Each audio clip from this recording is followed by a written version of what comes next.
This is an introduction of common polynomial functions. The degree of a polynomial is its greatest exponent. The leading coefficient is the coefficient of the degree term, the number part of the term that has the greatest exponent. And the constant is the coefficient of x to the 0, or the term that has no variable. So if the degree is 0, the type of polynomial we have is a constant. In standard form, this would be a sub 0. A sub 0 represents the coefficient of the x to the 0 term. But if x is to the 0, that's just 1, so it doesn't need to be written. The subscript 0 will always match the exponent that it's attached to when we're writing in general form. An example of that is just f of x equals any number.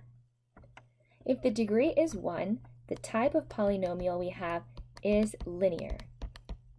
The standard form would be x to the 1, and the coefficient of x to the 1 is a subscript 1 plus any possible constant term, a sub 0.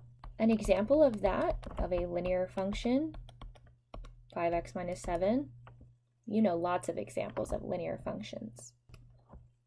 When the degree is 2, we have a quadratic. So the degree is 2, the highest exponent is 2. That needs to be written as the very first term, and the coefficient for x to the 2 is a subscript 2. We could have an x term, and we could have a constant, so we need to account for all of those. An example of a quadratic: if the degree is 3, we have a cubic function. So the degree is x to the 3, so the coefficient is a sub 3, representing the number that's attached to the x to the 3 term. We could have a squared term, we could have an x term, and we could also have a constant, so we need to take into account for all of those. X cubed minus x squared plus 3x, that's an example of a cubic. If the degree is 4, we have a quartic. X to the 4, the leading coefficient would be a sub 4 because the degree of our polynomial is 4. And an example of a quartic: the standard form of a polynomial is to write it in descending order, where the highest exponent term goes first, and then it descends. So x squared, x to the 1, x to the 0. X cubed, x squared, x to the 1, x to the 0. And that is descending order, which is called standard form for a polynomial. Let's talk about what makes a polynomial, or what doesn't make a polynomial. The x cannot be inside of the radical. Your variable cannot have negative exponents, meaning the variable cannot be in the denominator. You cannot have your variable as an exponent. And the exponent of a variable cannot be a fraction. Those are things that are not a polynomial. So take a look at number 1 and decide which of these are polynomials and which are not. If they are a polynomial, please state the degree, the type, and the leading coefficient. Press pause now and then press play when you're ready to check your work. So part A was a polynomial written in standard form.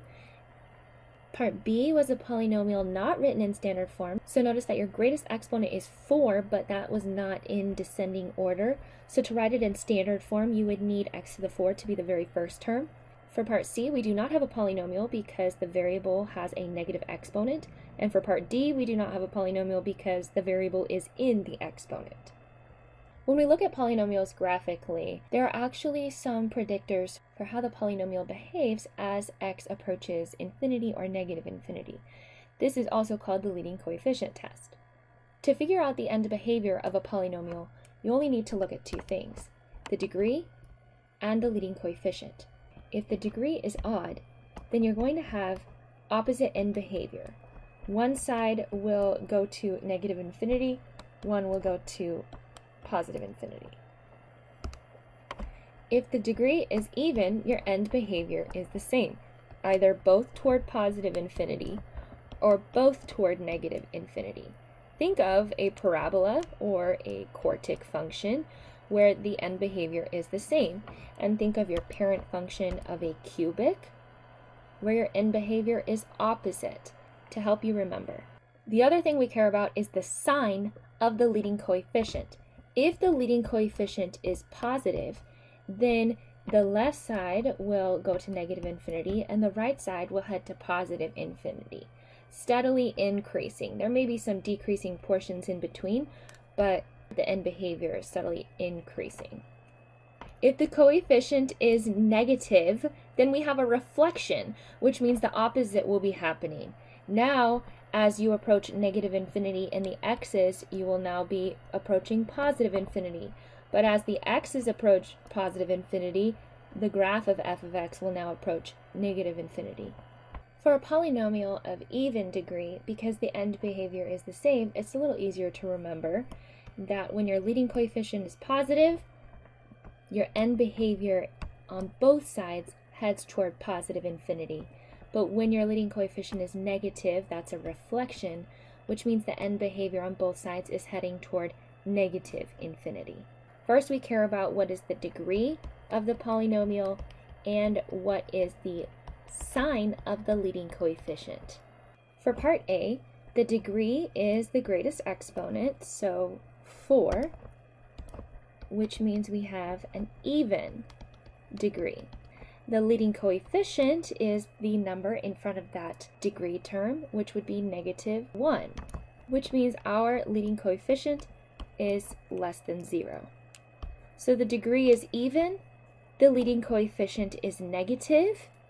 This is our end behavior.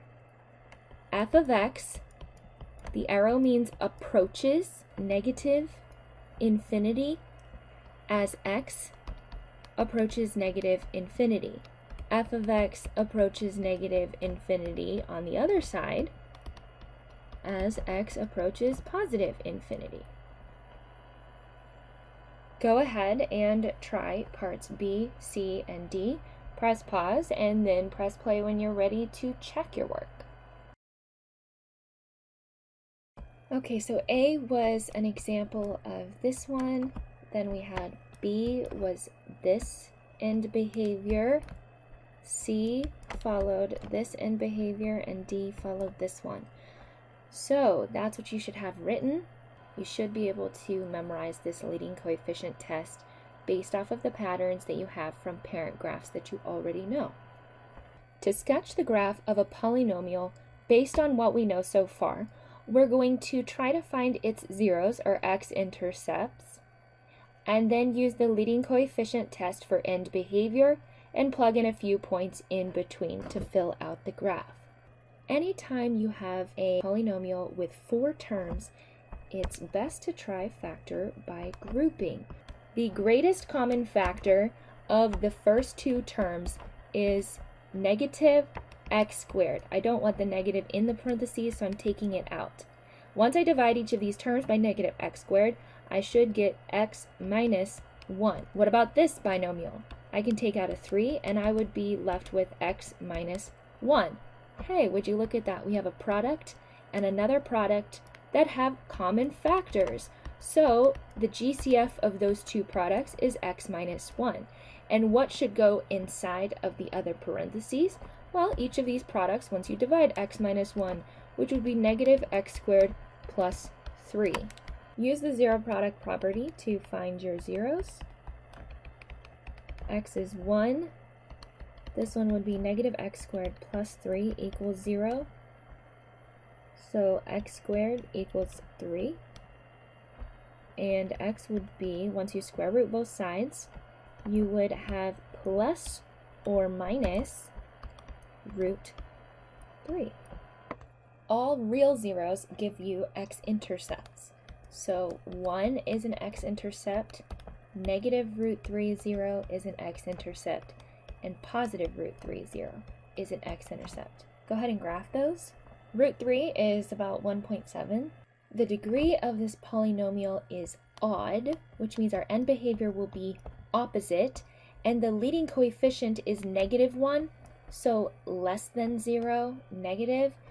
So the end behaviors will have a steady sort of decrease, where f of x approaches positive infinity as x approaches negative infinity, but f of x approaches negative infinity as x approaches positive infinity. So I know that to the left of negative root 3, this will head toward infinity, and to the right of positive root 3 will head toward negative infinity. So really I just need to know what is happening in between here. In order to do that, I'm going to pick one x value between the sets of intercepts, plug it into f of x, and then plot that point. So I'm going to use f of 0, that looks like the easiest one. I'm going to find my y-intercept, and then a point in between 1 and 1.7. Let's try 1.5. I plugged in 3/2 instead of 1.5 because you won't have access to a calculator on the quiz that covers this. At 0, we have -3 is our y-intercept, and at 1.5, we go up about 3/8. So it doesn't go up very high in between these two, but a little bit, and then fill in the rest of your polynomial curve. Wow, how beautiful is that? Go ahead and try part B on your own, and then press play when you're ready to check.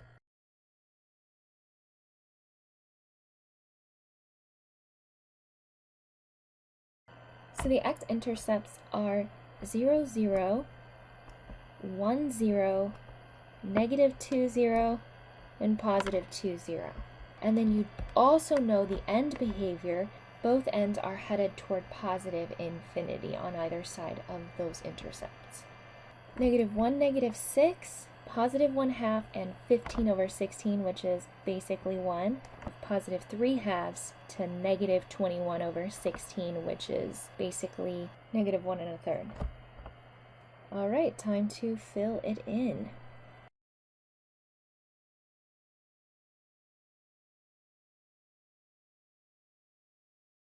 And that is a good enough sketch of this quartic function.